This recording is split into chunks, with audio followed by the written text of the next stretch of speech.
On s'imagine souvent que les grandes découvertes scientifiques naissent dans des laboratoires ultramodernes, après des années de recherche acharnée. Mais parfois non, parfois elles arrivent par pur hasard. C'est toute l'histoire de l'EMDR, une psychothérapie au nom un peu barbare, mais dont l'origine est d'une simplicité folle, une simple promenade et une observation qui a absolument tout changé. Tout commence avec cette phrase. C'est celle du docteur Francine Shapiro et c'est vraiment le cœur du mystère. Une psychologue en formation se rend compte que ses angoisses s'envolent, comme ça, toutes seules. Mais comment est-ce possible? C'est ce qu'on va décortiquer ensemble. Alors, pour bien comprendre cette histoire un peu folle, on va la suivre en 4 temps. D'abord, on va voir la découverte elle-même, ce moment eureka. Ensuite, comment cette simple intuition est devenue une vraie thérapie. Puis, forcément, on parlera de la controverse et de la reconnaissance qui ont suivi. Et pour finir, on explorera la vision, l'ambition qu'il y a derrière cette méthode. Allez, on plonge dans le vif du sujet. On est à la fin des années 80 et on suit Francine Shapiro. Son parcours est assez atypique en fait. Elle préparait un doctorat en littérature, mais suite à un diagnostic de cancer, elle a complètement réorienté sa carrière vers la psychologie. Elle est devenue fascinée par ce lien entre l'esprit et le corps, et elle utilisait son propre esprit comme un laboratoire permanent. Et c'est là, pendant une simple promenade dans un parc, que tout bascule. Elle remarque un truc étrange. Les pensées angoissantes qu'elle avait, elles disparaissent. Juste comme ça. Intriguée, elle essaie de comprendre. Elle retrace le fil de ses pensées et elle réalise une chose. Ses yeux bougeaient rapidement, en diagonale. La clé, elle était là. Pour en avoir le cœur net, elle fait un test. Elle se concentre sur un autre souci et elle reproduit volontairement ses mouvements des yeux. Le résultat? Exactement le même. L'inquiétude perd toute son intensité. L'intuition était la bonne? Là, Shapiro, elle sait qu'elle tient quelque chose. Un truc énorme. Elle commence alors à tester son observation, de façon très simple, sur ses collègues, ses camarades de promo. Elle leur pose une seule question.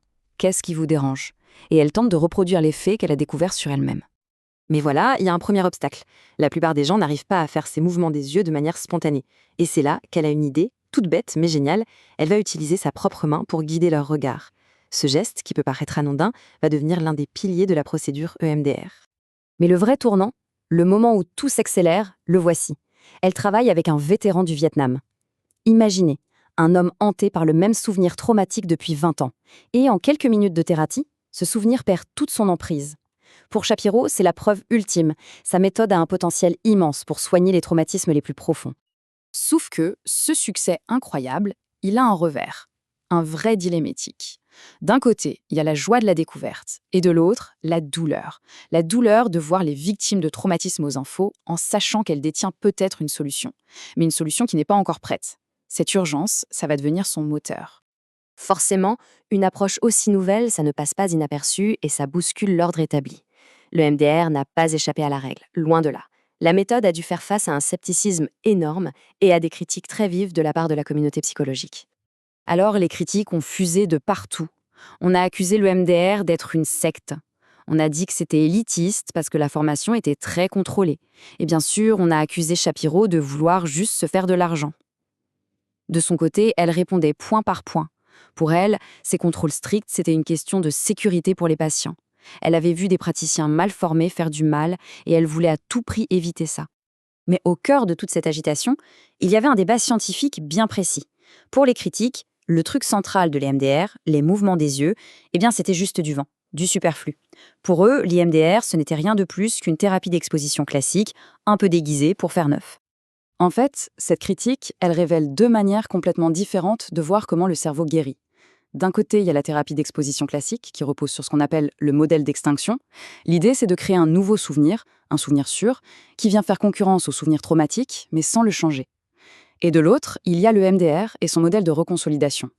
Là, l'idée, c'est d'aller chercher le souvenir traumatique original pour le modifier directement et le restocker de manière saine. La mémoire elle-même est transformée, ce qui pourrait expliquer des changements plus profonds et plus durables.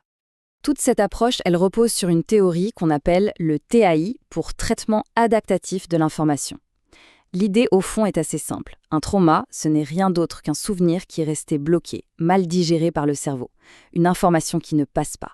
Le MDR, ce n'est donc pas juste une technique, mais une psychothérapie complète qui vise à relancer ce processus naturel pour que le cerveau se guérisse en quelque sorte lui-même.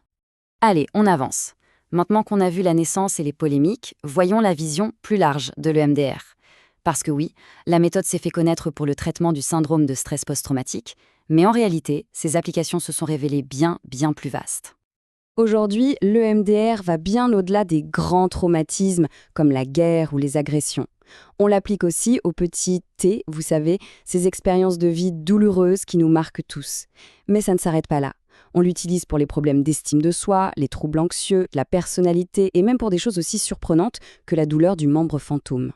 Et parfois, la portée de cette thérapie est juste saisissante. Écoutez un peu cette histoire. C'est celle d'un clinicien palestinien qui, après la mort de son cousin, était tellement submergé par la colère et le deuil qu'il envisageait de devenir kamikaze. Après avoir lui-même suivi une thérapie EMDR, sa vision du monde a basculé complètement. Il a compris qu'il pouvait mieux aider son peuple, non pas par la violence, mais par la guérison. Et c'était ça, en fait, l'espoir ultime de Francine Shapiro. Que le MDR ne soit pas seulement un outil pour guérir des individus, mais carrément un outil pour la paix. Un moyen de traiter les traumatismes collectifs qui nourrissent les conflits et de briser ces cycles de violence qui se transmettent de génération en génération. Donc on part d'une simple balade dans un parc pour arriver à une vision pour la paix mondiale. C'est assez fou quand on y pense. Ce qui nous laisse avec cette question assez vertigineuse au fond, une seule intuition, née par hasard, peut-elle vraiment aider à guérir des générations entières de souffrances ?